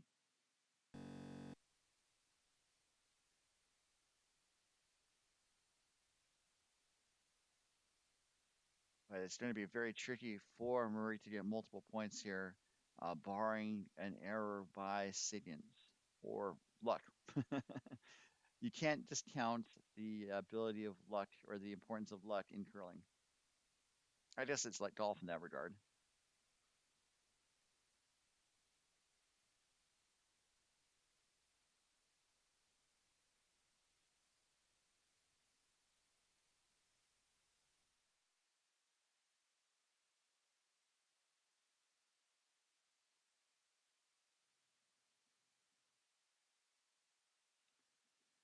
So looking to put it right on top of the yellow, it is going to be a little short. So now Siggins could do a similar shot to what he just threw. Again, just clip the red out. If he makes the yellow go away, it's not the end of the world. It would give Murray a chance to blink the end and carry the hammer to the eighth end of regulation.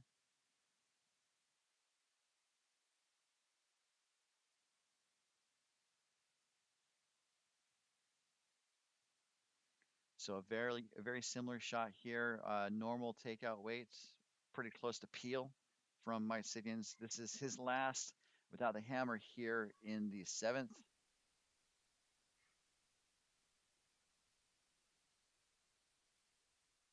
Oh my goodness. So the warm room let out uh, some shocked ooze, as I mentioned, barring an error or some luck, so that takeout by Siggins runs the red onto the yellow shot stone, and Murray, facing a pretty tough situation, now has a draw for two here.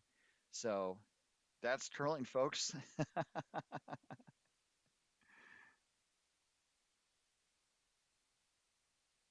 This is Sean Murray down two, sitting shot with a chance for two with his last here in the seventh.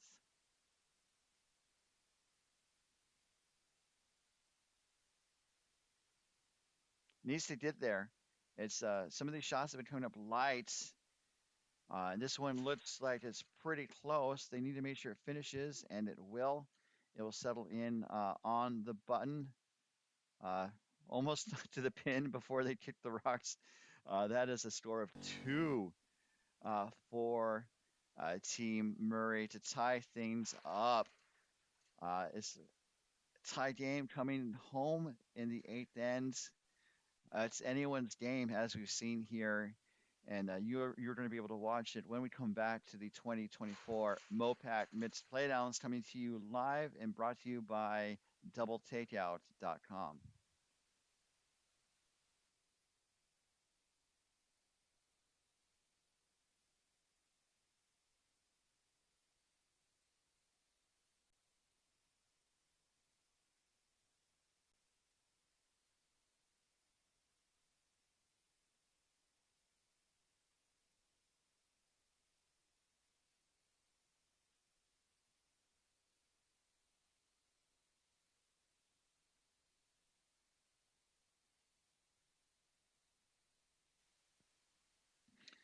Welcome back, ladies and gentlemen. This has been an excellent game, back and forth. It's been all singles to this point, but we did see Sean Murray break a 2 point end with a draw for two in the seventh end. Oh, actually, we saw Signet score two as well. My apologies. So it was singles at the start, and now the teams has decided to bust open the multiple point ends. Apologies for not remembering Signet scoring two just two ends ago. But the story is now all square at four.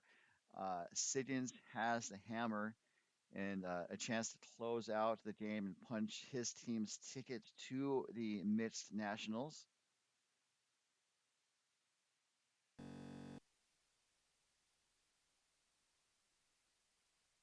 As we see Brianna throw her first, looks like a little up weight. I think they did see that that red rock is touching the rings, and so they're going to pluck that out. And that makes the red go away. The shooter rolls to the wing and appears to be a very, very tight guard that could be brought into play later in the end. So that was a tough conclusion to the end by Team Siggins. And, they've been playing really well, and I think they're going to be able to shake it off and finish strongly as Team Murray appears to be putting up a center guard. And this is going to be a center guard on the center line. which does mean that the no tick center line rule is in effect. And I was just looking online on usacurling.org. This year's mixed championship, mixed nationals, is going to be at Denver Curling Club, October 10th through 14th. So that's a fun club. It's also the home club for two of Team Siggins as members.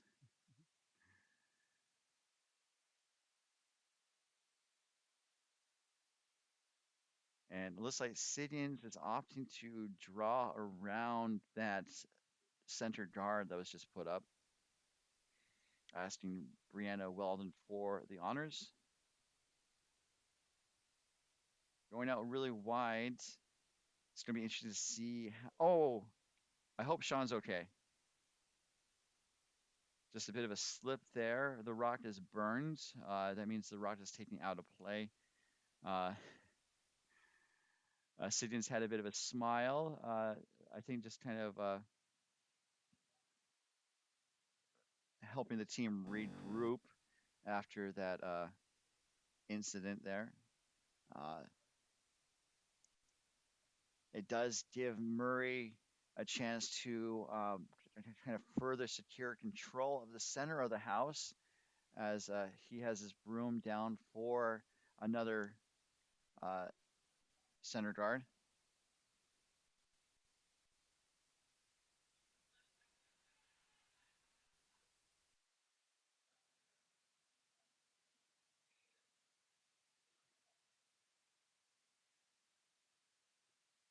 So I wonder, like sometimes, like when you go out to the edges of the sheet, they're not quite as worn as the center pass. So like maybe he just found a fresh patch of ice.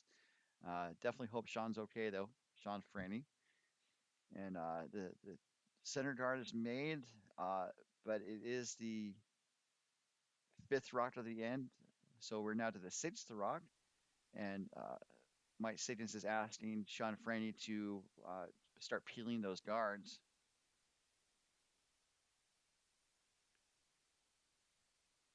Because again, Siggins has the hammer, so Murray would need to find a chance to steal here.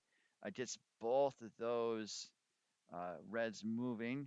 They go through the house out of play, and the shooter is also lost.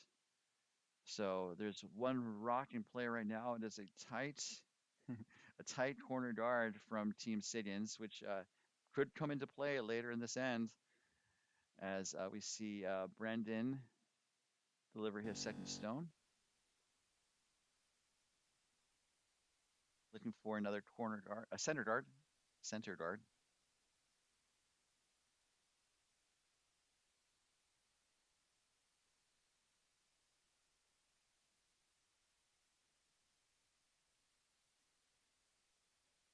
So the center guard is made. However, it is after the free guard zone rule, so it is another rock that uh, Franny can make a play on.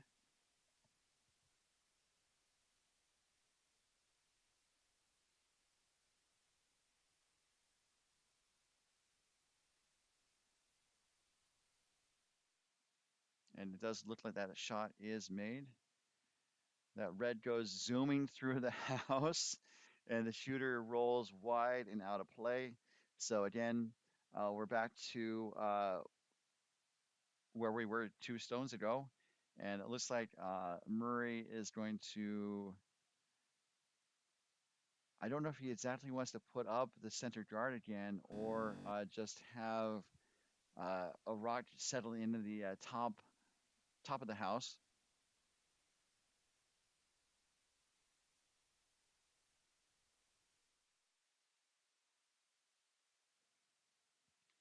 Murray waves the sweepers off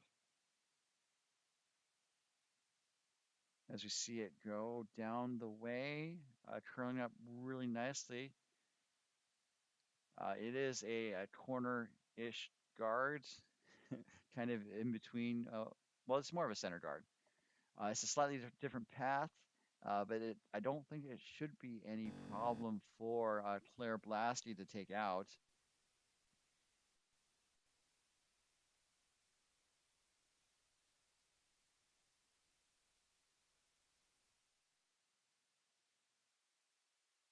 the shot is made. The shooter is going to roll again to the wing, out of play.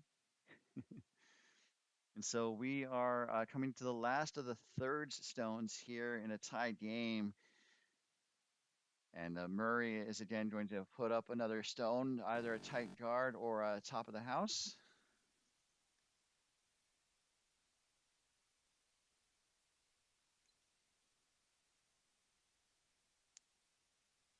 Sounds like the line is tight.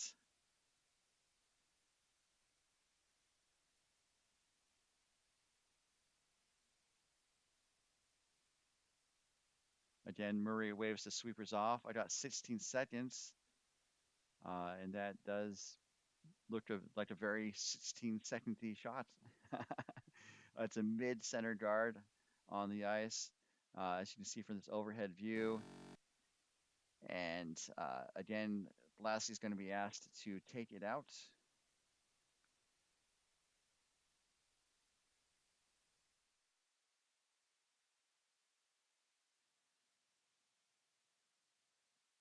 It clips it and it jams on the yellow corner guard.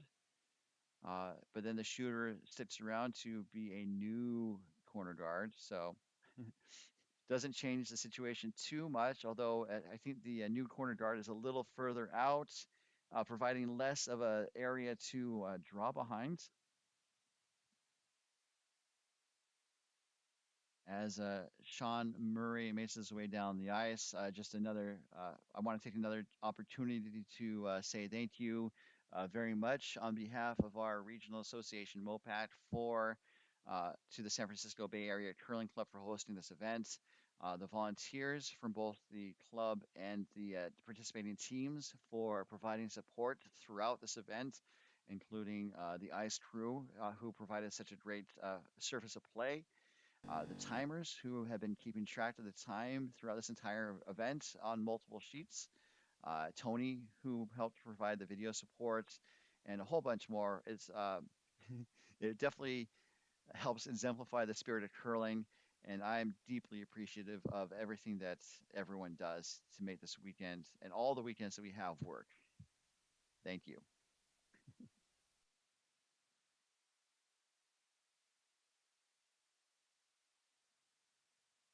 So hoping to draw around that corner guard. This is going to be very close. And it gets it just kisses that yellow stone. So they needed to be a little deeper. Some of these draws have been coming up light. It's hard to say. They haven't been consistently light, I don't believe.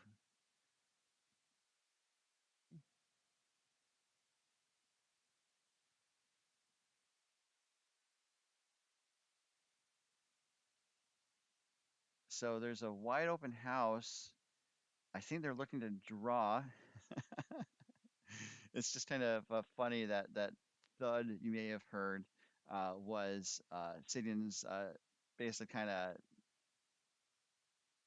discarding the broom towards the wooden boards that provide this a central walkway.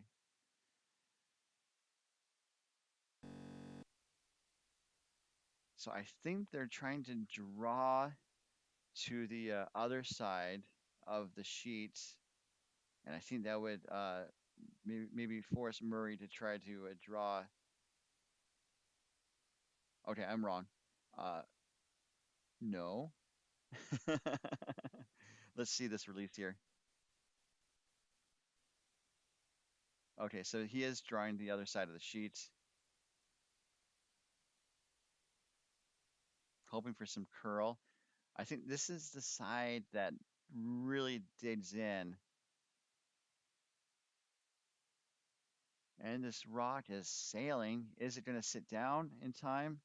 I see it hit the brakes right there, and it's going to settle down in the back 12-foot ring. So Murray is calling his timeout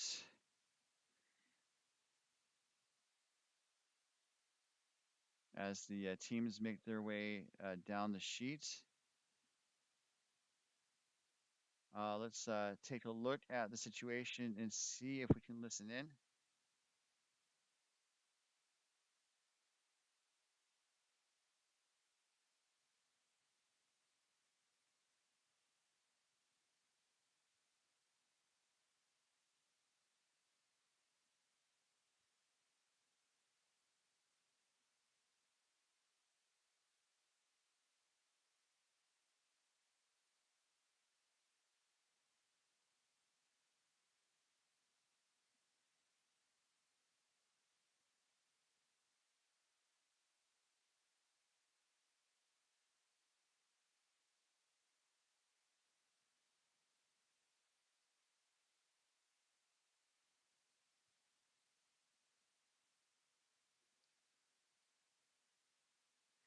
So the shot's made, or the decision's been made.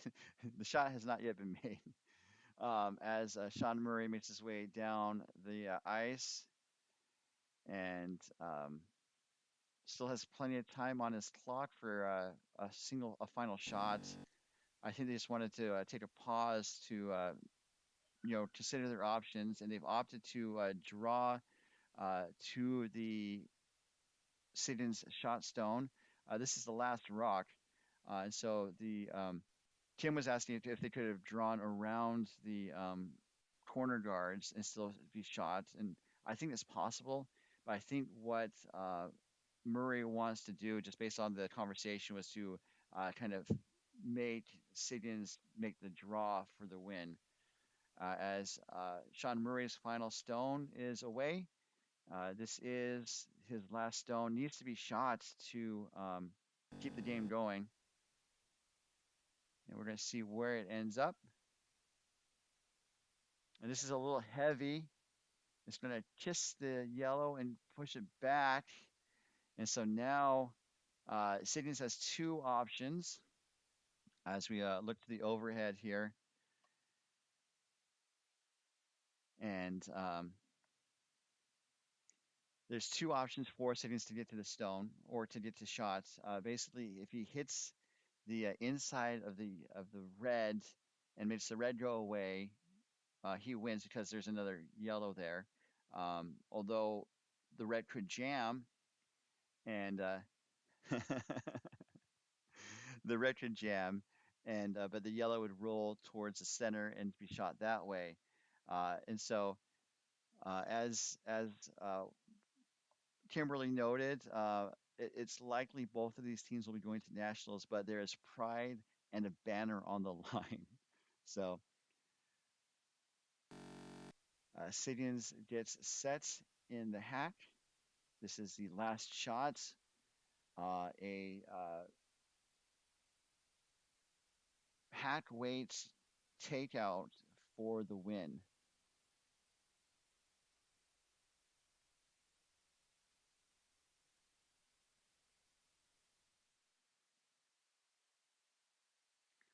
So sweepers are on it. Now they're called off. Need it to curl back. This is hanging out here. Is it going to come back in time? It's going to be close, but you can see it finishing right now. It's going to finish right in front of that red for the single points, and that is the game. Team Siggins have punched their ticket to mixed nationals. It was a draw. Thank you, Darnell. Darnett. I thought he was going to throw up weight. So what a game.